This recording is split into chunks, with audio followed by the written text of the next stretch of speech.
আমরা অনেক সময় দেখি যে আমাদের সন্তানেরা যখন স্কুলে মাদ্রাসাতে পড়াশোনা করে, বিশ্ববিদ্যালয়ে পড়াশোনা করে, এরা তাদের নিজেদের মতন বন্ধু নির্বাচন করে নেয়, যে কারণে তারা ভুলের মধ্যে পড়ে যায়। আমরা কেন আমাদের সন্তানদের জন্য আসল বন্ধু হতে পারি না? আমার সন্তান একটা ভুল করতেই পারে, একটা সিদ্ধান্ত নিতেই পারে, কিন্তু সে কেন আমাকে প্রথমে জানাতে পারে না? কেন তার মাকে বলতে পারে না যে মা আমি এই কাজটা করতে যাচ্ছি বা করতে চাই বা করে ফেলেছি? অথবা বাবাকে কেন সে বলতে পারে না? এই বিশ্বাস আমাদের অর্জন করতে হবে। অনেক সময় সন্তান মনে করে যে ভয়ের ব্যাপারগুলো মা বাবাকে বলা যাবে না। কোনো অপরাধ করে ফেলেছি, এটা মা বাবাকে বলা যাবে না। কোনো সিদ্ধান্ত নিতে যাচ্ছি, এটা মা বাবাকে বলা যাবে না, এটা বন্ধুদেরকে বলবো।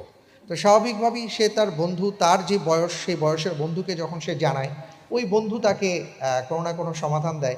আর আমরা যদি আমাদের সন্তানদের আসল বন্ধু হতে পারি, তাহলে এই ভুলগুলো হবে না।